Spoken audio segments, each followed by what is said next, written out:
আসসালামু আলাইকুম ওরহমতুল্লাহি ওবরাকাতুহু। ইসলাম একটি পরিপূর্ণ জীবন ব্যবস্থা। আজকের ভিডিওতে আমরা জানব পরিচ্ছেদ 2/41, আমলসমূহ সংকল্প ও পুণ্যের আকাঙ্ক্ষা অনুযায়ী, প্রতিটি ব্যক্তির প্রাপ্য তার সংকল্প অনুযায়ী। আবু মাসউদ রাজিয়াল্লাহু হতে বর্ণিত, আল্লাহর রসুল সাল্লাল্লাহু আলাইহি ওয়াসাল্লাম বলেছেন, মানুষ স্বীয় পরিবার পরিজনের জন্য পুণ্যের আশায় যখন ব্যয় করে তখন সেটা তার জন্য সাদাকা হয়ে যায়। আধুনিক প্রকাশনী 53।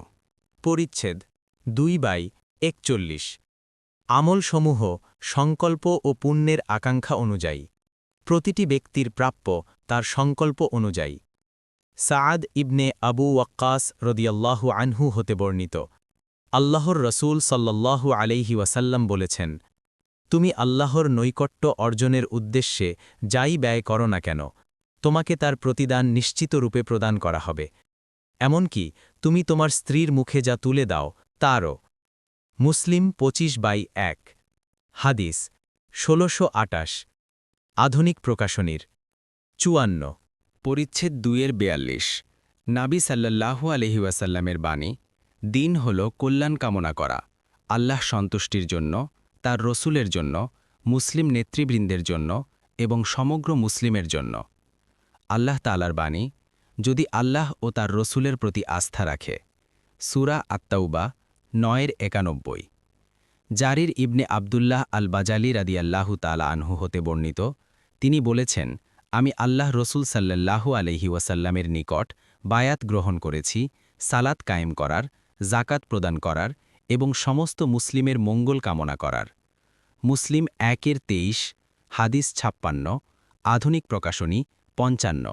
পরিচ্ছেদ 2/42, নবী সাল্লাল্লাহু আলাইহি ওয়াসাল্লামের বাণী, দিন হল কল্যাণ কামনা করা, আল্লাহর সন্তুষ্টির জন্য, তার রাসূলের জন্য, মুসলিম নেতৃবৃন্দের জন্য এবং সমগ্র মুসলিমের জন্য।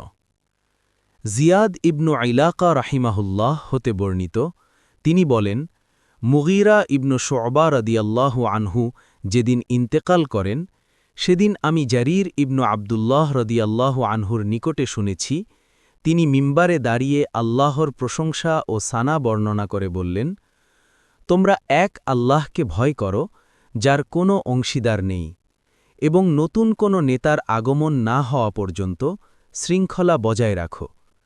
অতি সত্বর তোমাদের নেতা আগমন করবেন।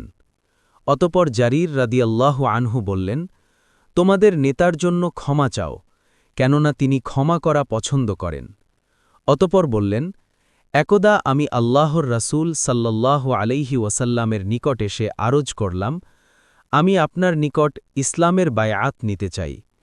তিনি অন্যান্য বিষয়ের সাথে আমার উপর শর্ত দিয়ে বললেন, আর সকল মুসলিমের মঙ্গল কামনা করবে।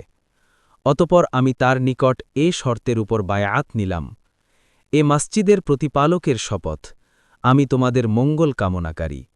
অতপর তিনি আল্লাহর নিকট ক্ষমা প্রার্থনা করলেন এবং মিম্বার হতে নেমে গেলেন।